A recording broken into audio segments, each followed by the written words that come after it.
Today I'm going to show you how to make a topper for your dishcloth so that you can hang it, and we're going to do this using a knitting loom. So these are the supplies that you will need. Your dishcloth, of course, that can come from anywhere, be any size. I just use a cheap one from the Dollar Tree so I can show you. You'll also need the knitting loom. You can use any loom, at least 24 pegs. And I used the Nifty Knitter loom. I think this one's 32. I like to have a little bit more to work with. And then you need a measuring tape, a row counter if you like to count your rows, and then you'll need a tapestry needle and a needle threader if you have trouble threading yarn. Sometimes it can be a little difficult. And then of course you'll need whatever yarn that you want to match it. Today I'm going to use this Lion Brown's Hometown USA yarn, and it's a number 6. It's super bulky, and so that way I won't only have to use one strand. And then you'll also need your scissors, some chalk, and the iron. Now the iron and the chalk are more for if you really want to make sure that your bind on is clean and it's even. That's what you're going to use that for. It's going to make your life a little bit easier when you go to put this on your loom. You absolutely don't have to do this, especially if you're really good at sewing evenly. I'm not that great at it, but I have done it without the iron, so I know it's possible to do it without. Okay, let's get started. So my first step is to iron the dishcloth, and I've got it all unfolded here, and I'm going to iron this on a cotton setting just until the wrinkles are out and the dishcloth is kind of, just ironed flat. And then after I do that, I'm going to go ahead and fold it in half, and then I'm going to iron it again. That way I get that nice crease in the middle part of the towel. So I've ironed it and it's nice and flat. And then I also folded it in half, and you can see where the two corners are meeting on the towel. So that's what I want. And then I ironed it again once I folded it. I just ironed it on the cotton setting for a couple of minutes. It really didn't take too long. The next part is I'm going to make a line where I want my needle to go. And you really don't want this very far down because you're going to lose the actual towel length, and you want that length to hang on your oven or your fridge or whatever. So what I'm going to do is I'm going to measure from the top, and I'm going to measure maybe, let me see here. I don't want it very far down, so I might measure at about the 1/2 inch. And I'll just make a little mark with my blue chalk. And this blue chalk you can find anywhere, Joann's, Walmart, any place that sells sewing supplies. And it's completely washable. So I'm just going to make a mark at the 1/2 inch top all the way on the top. That way I know where to insert the needle over and over. Okay, so I've marked the blue line on my towel, and I'm ready to attach it to the loom. As I said, this part is completely optional as far as ironing it and marking it. This is just so that you have an even stitch whenever you attach it to the loom. Okay, so the first thing to do is take your yarn and you're going to measure it. So the top notch is going to be your starter always, and you're just going to wrap this yarn around the loom about 4.5 times. Now, if you use a thinner yarn, like I'm using this super bulk, but if you use a thinner one, then you're definitely going to want to use less yarn. It's going to take you a lot less, to do it. And you can use really any kind of yarn you want for this project. That's one of the things I love about it is very, very versatile. So once you get it all wrapped, you're going to cut it, and then you're going to make a knot at the end, just a regular flat knot. Okay, so the next thing that you're going to want to do after you've cut your yarn, after you wrap it around the loom 4.5 times, and then you have this cut tail and you make the knot, is you're going to want to thread the needle. And I like to use a needle threader. This one is my personal favorite. It's a lot better for yarn than those flimsy little plastic things. And the way that you use this is you just grab the needle that you want to use, and then place your needle on the hook, and then you're going to place the yarn and hook it around this little hook here. And then you'll just pull it through, and it may take a minute to get through because it is a thicker yarn. See? And then it threads just fine. So then we're going to go ahead and attach this thing to the loom using this yarn. what I like to do is just kind of put the towel inside the inner circle like this. And then I'm going to go ahead and thread this first one on the little blue line that we made. And I'm going to do it kind of close to the end here, but I don't want it exactly on the end. And then you'll pull the yarn through. And you may have a little bit of trouble depending on the thickness of your yarn. I'm having a little bit of trouble with this one, so it may end up being that you need a thinner yarn depending on the quality of your needle, the quality of your dish towel, etc. Okay, so I went ahead and grabbed a different yarn just because I didn't want you guys to have to struggle whenever you pull this through. I grabbed a Simply Soft Karen yarn. This is a party yarn. It has really pretty sparkles through it. I think it'll look nice. I wanted yellow, but that's okay. I don't have any more yellow. This one is a medium, so it is number 4. It'll be much easier to thread your needle. It'll be easier to pull it through. So you're just going to pull this through until you get to the part where you knotted it at the end, and it should stop for you.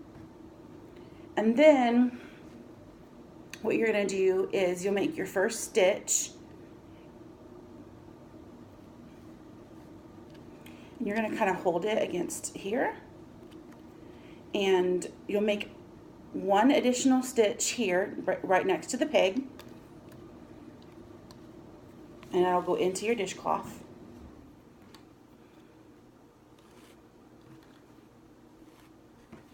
Now, because we have such long string of yarn, it does tend to tangle sometimes.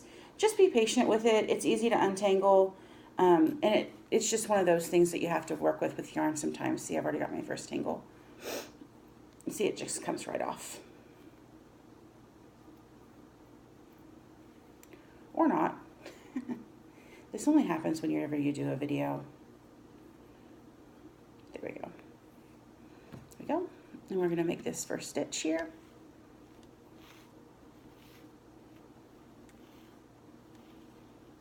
Okay, and then you'll have like a little bitty stitch marker right here. And then once your yarn is on this other side where you don't have the mark, you're going to kind of just put it on the peg itself, and then you're going to make the additional mark in your tea towel or your kitchen towel, whatever you like to call them. My mother called them tea towels. Not sure why they don't serve tea, but anyway.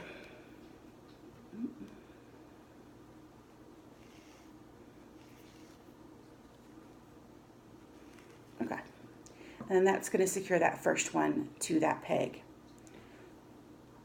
Then we're going to make another stitch, and this stitch is going to go right next to this other peg on the outside of it here. Make sure you stay in with your marker if you made one. And you just pull that all the way through.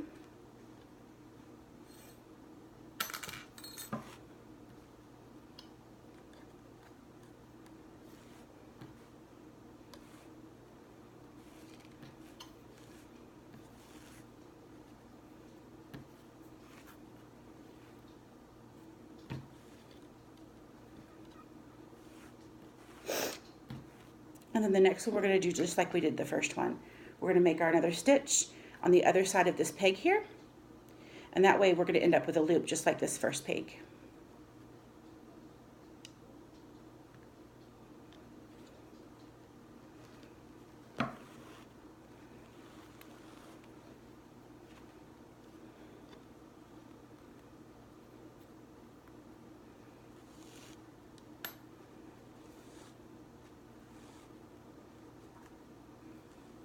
And there, we've got it secured to that first peg. And you want to tug on your yarn a little bit just to make it a little bit tight. Then again, we're going to go on this third peg. We're going to do the same thing. We're going to stitch our needle on the outside of it first.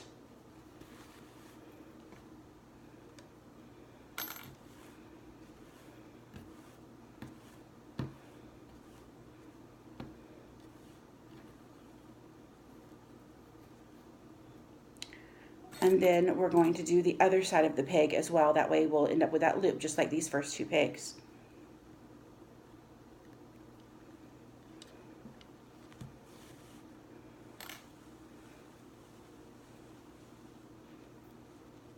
Okay, And I'll let you see me one more time to do this other one. It's going to be the same one all the way around, okay?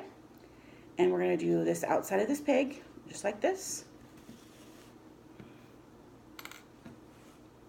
And this is honestly going to be the longest part of your project, is just getting the towel on there. And there's another way to get it on here too, and I'll show you that at the end of the video, so be sure you watch the entire video. This is just the most clean way to do it. Okay, so I'm going to do it on the inside of the peg again and get that loop. You're going to continue to do this all the way around the peg. The last towel that I did, I used about 24 pegs. Just do it until you get to the end of your dishcloth. So your peg amount may vary depending upon the loom that you use. This is a Nifty Knitter size 32 loom, but you can use a variety of different looms. Okay, so now I have all of these secured to my pegs, and the kitchen towel is nice and secured. I used about 23 pegs this time, and it's just going to vary, like I said, depending upon the towel that you use. The width can vary sometimes, and the quality as far as, you know, how much it's going to stretch for you. The next thing I'm going to do is I'm going to secure it a little bit better to the loom, just because this is, if we just do this, it's going to be very loose in your final project. So I'm just going to go back over these inner stitches, and I'm going to put the needle back through them. That way, instead of, you'll see in the inside where you have spaces and where the pegs wrapped around, and we're just going to seal that up so that we can make one continuous stitch. And the way that we do that is just taking your yarn and really just putting your needle back through these holes that you made until the yarn is all evened back up, and you're going to end up back on the other side. So each one is going to have 2 stitches because you had 2 stitches to begin with.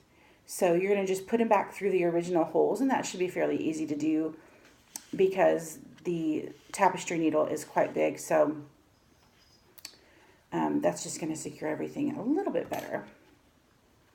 And then once you're done with that, I'll meet you back here. Just again, remember that you're going to have 2 stitches, and instead of having these little gaps right here in the inner side, you're going to just sew that right up, and it's going to be one long stitch. This is why my yarn tangles, because I mess with it a little too much. There we go.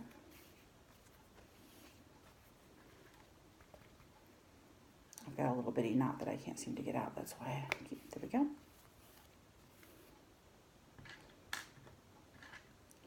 And I'll show you one more here. Just going to go back through your original hole.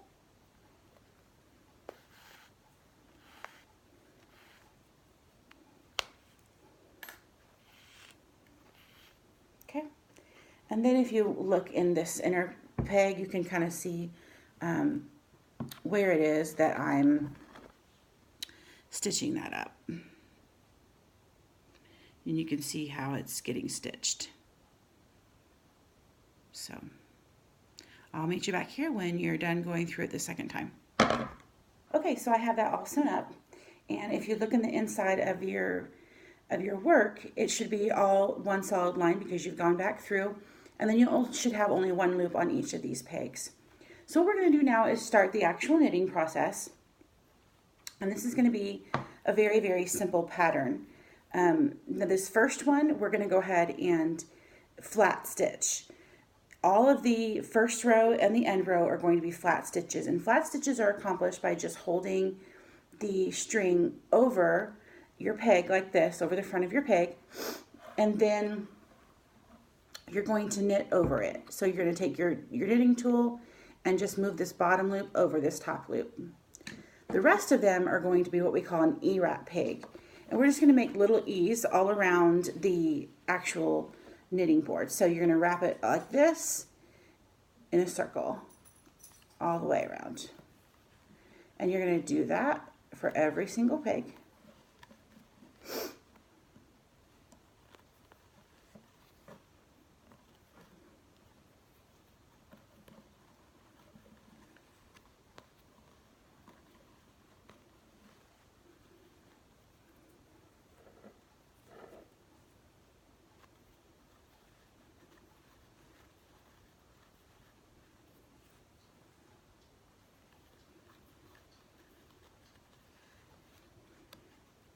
except for this last one, and we're going to do another flat stitch. So I'm going to hold the yarn, the working yarn, in front of this instead of wrapping it, and then I'm just going to lift this bottom one over the top one. What that's going to do is it's going to give you a nice braided look on the sides. And then I'm going to go ahead and do the rest of them. I'm going to go ahead and knit. I'm going to take the bottom row over the top row on each one of these.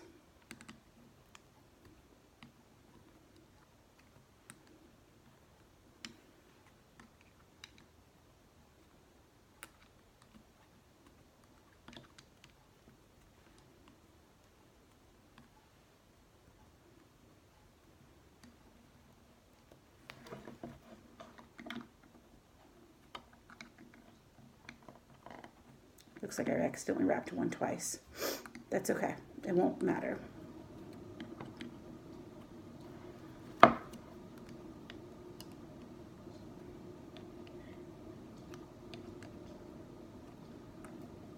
Okay. Now you're going to push the work down.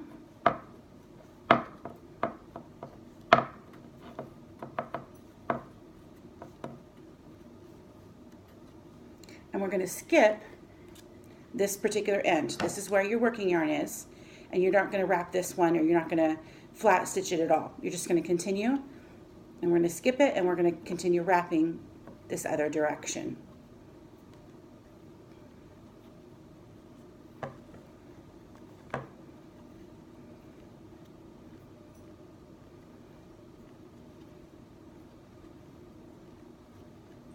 Now I'm about to run out of string, and that's because when we bound this particular kitchen towel to the loom, we only cut off about 4 times around the loom. So that was for the purposes of actually binding it on. So now we're going to just join the ball of yarn to your working yarn.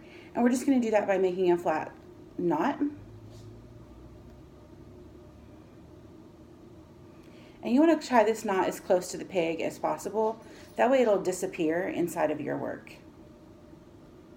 And no one will be able to notice that you will have done that. And then you're just going to continue wrapping using the ball of yarn now.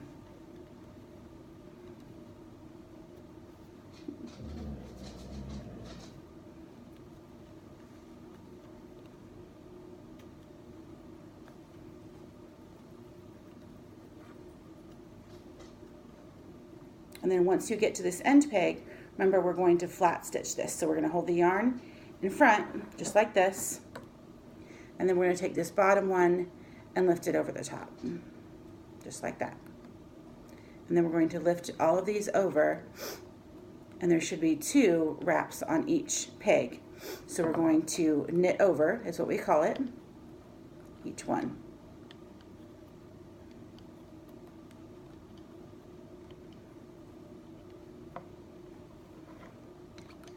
And this is the thing that you're going to use. This is the pattern that you're going to use throughout this entire process.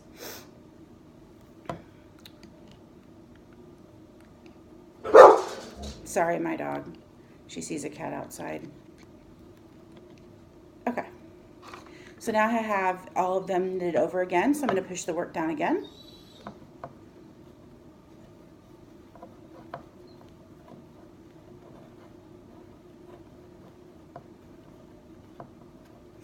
Okay, and then I'm going to skip this one.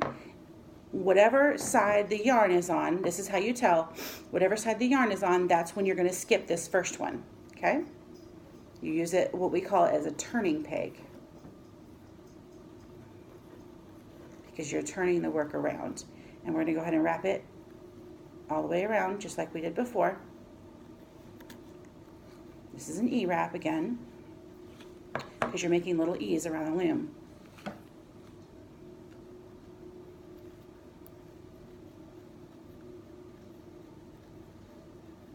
And then this last one, we're going to do a flat stitch. So we're going to hold the yarn over it, just like that. And then we're going to knit over this bottom one to the top. And then the rest, we're just going to knit over.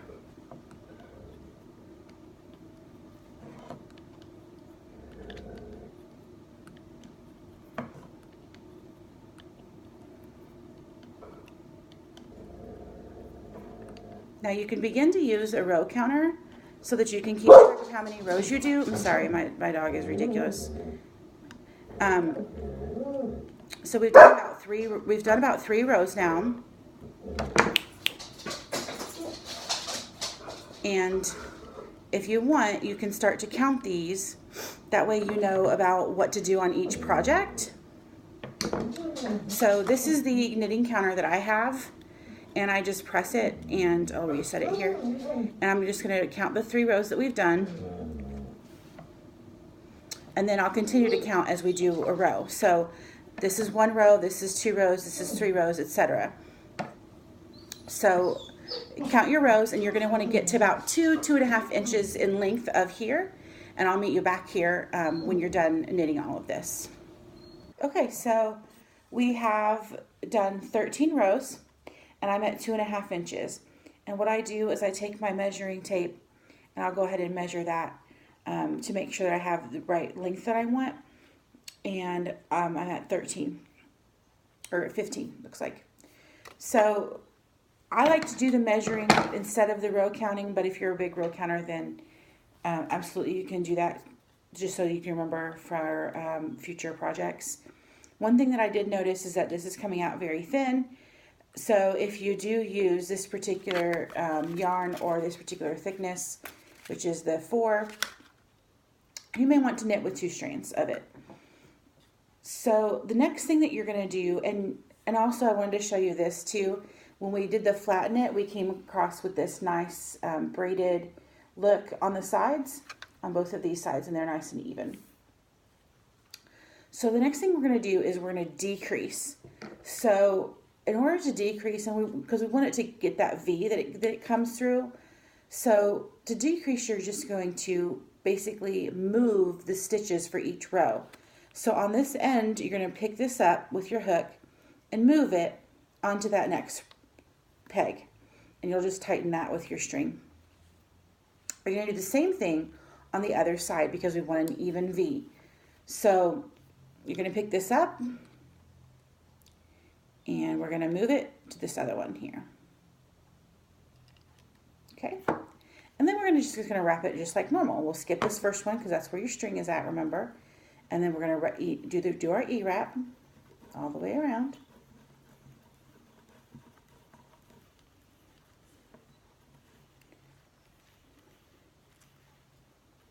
And then when it comes to this end with these 2 on it, we're going to flat stitch it just like we would on our ends, but we're going to pick both of these loops up at the same time, and we're going to move those over that flat stitch.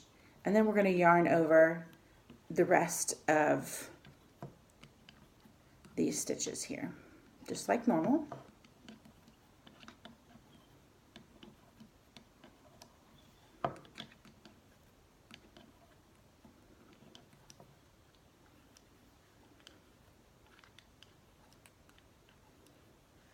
And then when you get to the end where you have the 2 loops already from when you moved it over, just pick it up like normal. Pick up that first stitch and move it over. And then you're going to push down the work again.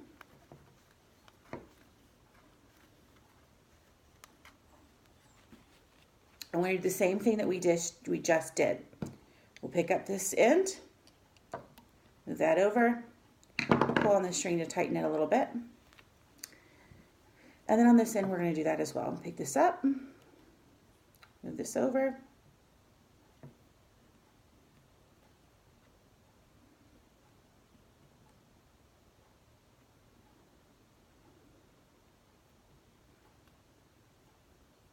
Okay. And then we're going to continue to wrap it. We're going to skip this peg. That's where our yarn is, because that's our turning peg.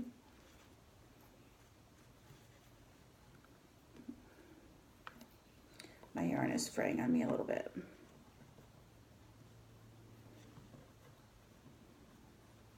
There we go.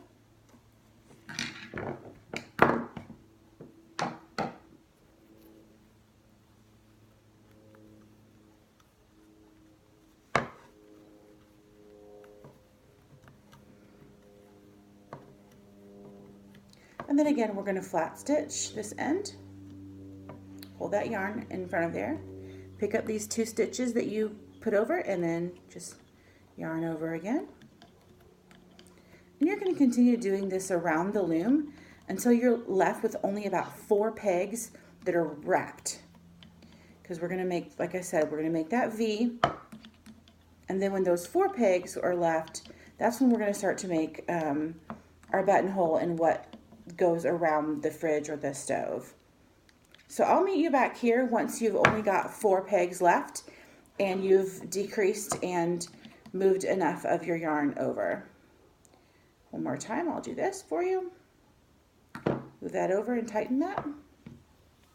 Same thing on the other side. Looks like I forgot to knit that over. There we go.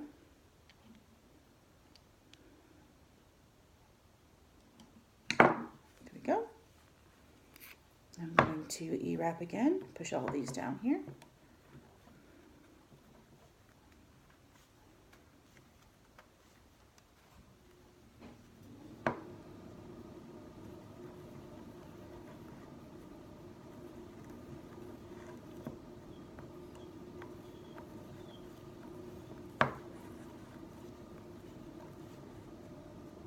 We're going to do our flat stitch on the end where these 2 are. Pick up both, move it over, and we'll do the rest of these just like normal.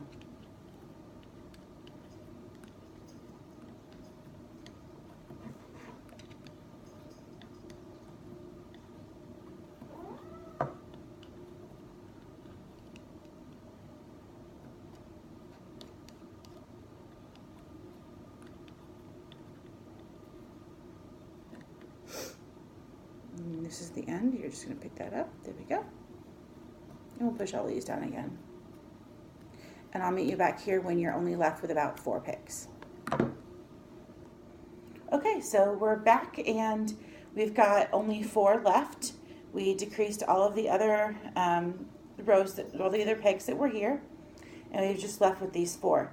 So this part is going to be the part where you're going to wrap it around your refrigerator handle, your cupboard handle, your oven handle, whatever you want.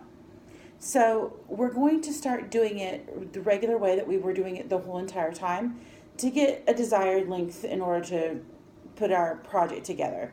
And you're just going to E-wrap these 2 middle pegs and you'll flat stitch these end pegs just like we've been doing this whole time. So we'll go ahead and do that. And we'll push them down. And we'll skip this row just like we always did. An E-wrap. And then the flat stitch on the end. And then we'll knit those over. And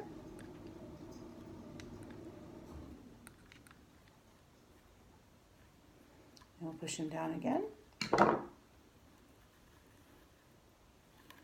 we're going to continue doing this way until we get what I call the desired length, which just means, you know, it could differ depending upon the yarn that you use and the length of what you want to hang it from. You don't want it too long, obviously, because if you get it too long, then your towel is going to hang down really low on your refrigerator, and it's not going to be very great to use your towel. So you just want to keep that in mind.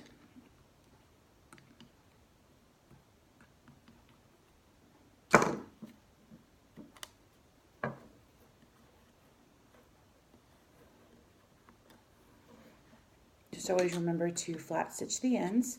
If you mess up and do one as an E-wrap, it's really not going to make a huge difference. Just don't do that too many times.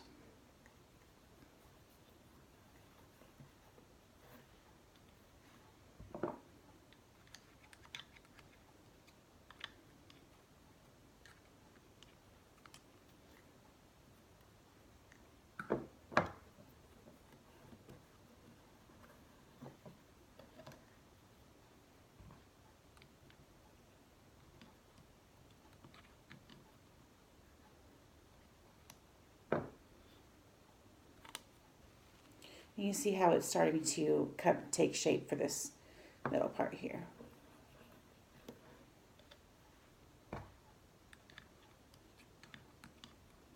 This part won't take us very long at all. As you can see, it's going really quickly.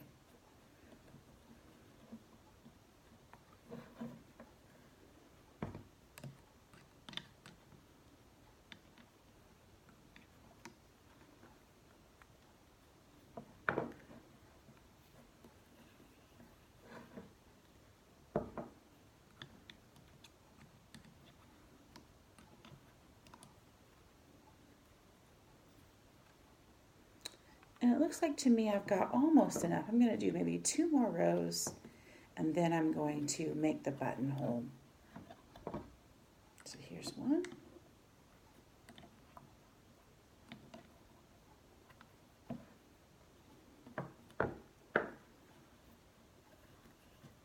And here's 2. Okay. And what we're going to do for the buttonhole is just basically create a hole. It's going to be similar to how we did the decrease. We're going to take this middle one this time, and you're going to move it over to the end peg.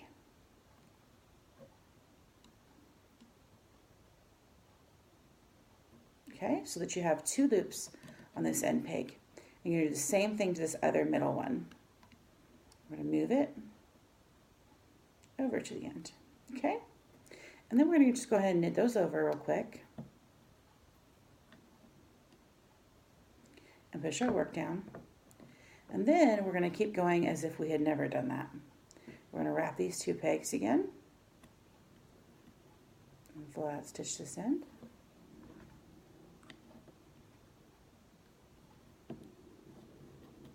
Push the work down.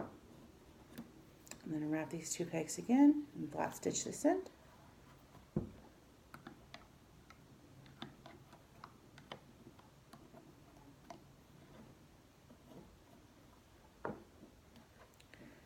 Do it one more time. You want to do this about 3 or 4 rows, just to get a top that's not going to come apart on you.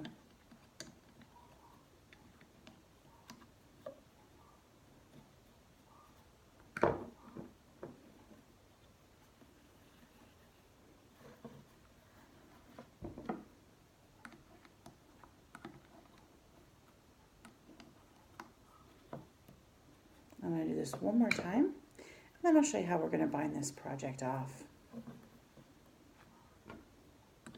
Now, if you're familiar with how to bind things off, this isn't going to be new for you at all.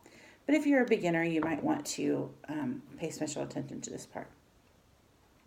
This is how we're going to take our project off of the loom. So this front one, we're going to go ahead and flatten it again, even though we already did it for this row.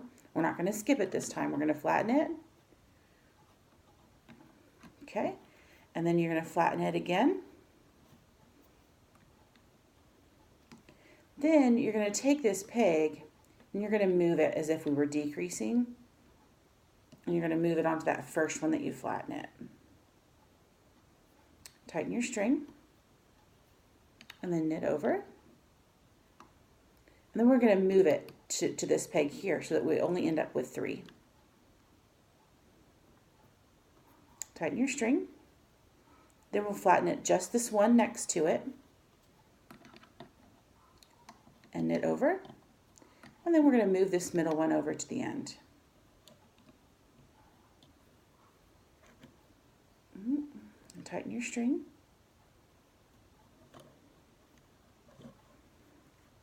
And then knit over. Okay, then move this over to the middle peg again.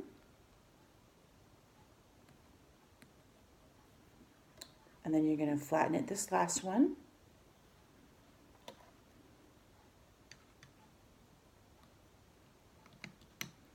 And we'll move it again.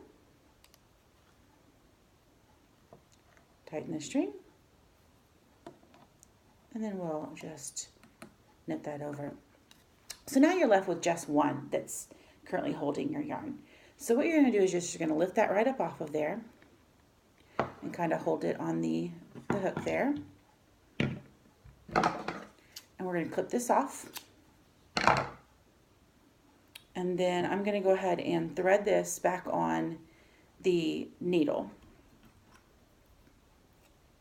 basically what we're going to do now is just hide the existing tail of the yarn. So I'm going to run it through this hole that I've got sitting on my needle. I'll loosen that.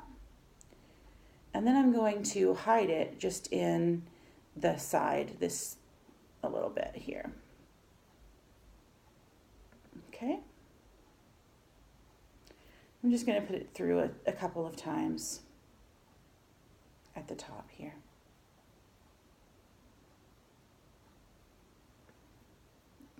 Okay. And then I'll clip it. And that yarn will stay nice and tight. Now you can see that we had left a hole right there from when I was moving that yarn over. And all we want to do now is just add the button. Now this is the front of the project. You can kind of tell from the front and the back. So what we're going to do is we're going to just look and see how we want it to fold over, and then see where we want to put the button at. So we're going to want to put the button about right here. So get the button that you want to use for your project, and then thread it just like you would the this yarn or this needle here. I'm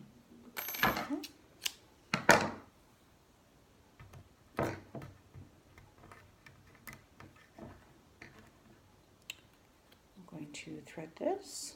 Put the needle on here first.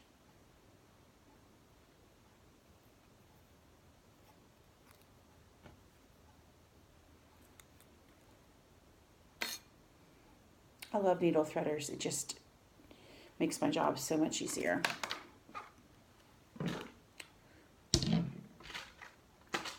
Missing my, there we go. Here's my button. Okay.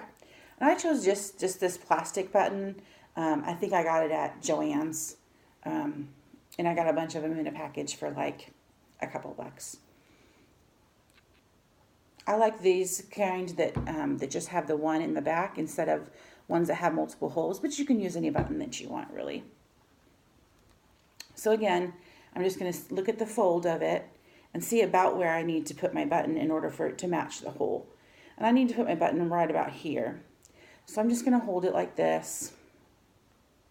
Now you can measure your project to make sure your button's squarely in the middle.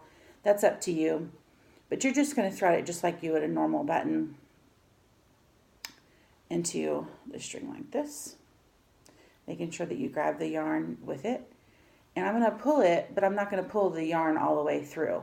I'm going to leave a little bit of a tail, and then I'm going to make a knot.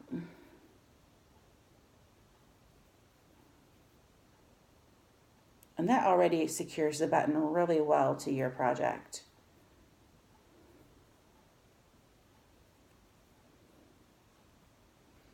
And then I'm going to go ahead and thread it like 1 or 2 more times just to make sure that I'm completely sewn on.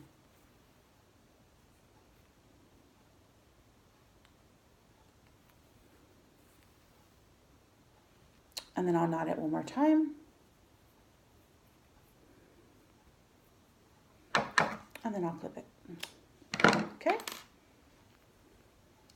And so that's the front of your project. And then it will go like that. And then that part is completed. So you can see you have a nice project to hang on your oven or your fridge or a cupboard, whatever you want to do. And like I said, this yarn is a little thin. I would have preferred to use 2 strands, but for tutorial sake, it's fine. And let me show you one that I did with a little bit of thicker yarn as well, so that you can kind of see the difference between what comes out and how it hangs. Because this one will hang rather loosely, and I'll show you a thicker one. So this one I made with a thicker yarn, and you can kind of see how there's no gaps in there, which is what I like with the thicker yarns. And it just kind of has an overall cleaner look when it's thicker, like this. And it's the same pattern. The only difference is I did not count the rows, so I can't really tell you on a thicker yarn you definitely use this many rows. I just used the measuring tape to see, you know, about 2.5 inches. somewhere in there, and then I started to decrease the rows. The biggest difference that you're going to see with the thicker ones is that you're going to have a little bit of curling on the side. That's just because my stitches are a little bit tight. So if you hold your yarn very loosely in your hands when you're knitting, especially as you're knitting these end rows, you won't get this curling that I've got. It doesn't really bother me that much. So, you know, it's up to you, but definitely if you want no curling at all, you'll have to make sure you don't hold your yarn very tight. And the other thing I wanted to show you is an alternative bind on. Instead of using the loom hook to make the circles as you saw I made, you can actually do it without the loom, and I want to show you that next. Okay, so I'm going to pretend like this is my project. This is what I want to bind onto my loom. So again, you're just going to start out with the same kind of length. I'm just going to use this scrap yarn from our last project, and I'm going to go ahead and make the flat knot at the end. So that part's not different. And I'll run this through this corner. And then I'm just going to do a basic running stitch. So I'm just going to move the needle in and out.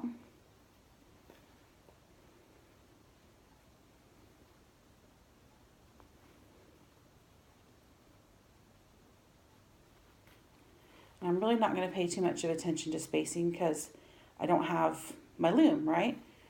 I'm not binding it to the loom yet. So I'm just going to kind of do a stitch like I was sewing up a project. And so you're basically just going in and out of the material, okay? And this is going to be faster than the initial one that we did when we had the loom in our hands. However, it is not the most consistent. That's why I don't prefer to use this one. But I'll show you what kind of loom it would be good for if you did decide to use a different kind of loom other than the Nifty Knitter. So let's say that this is kind of what I want. I skipped a stitch, but that's okay. So let's say that this is a longer one. This is the kind of loom that you probably want to use it with. This is a boyi loom. You can get these at Michael's, Hobby Lobby, that kind of thing. And then what I would do is I would take this running stitch and I would just kind of pull on it a little bit.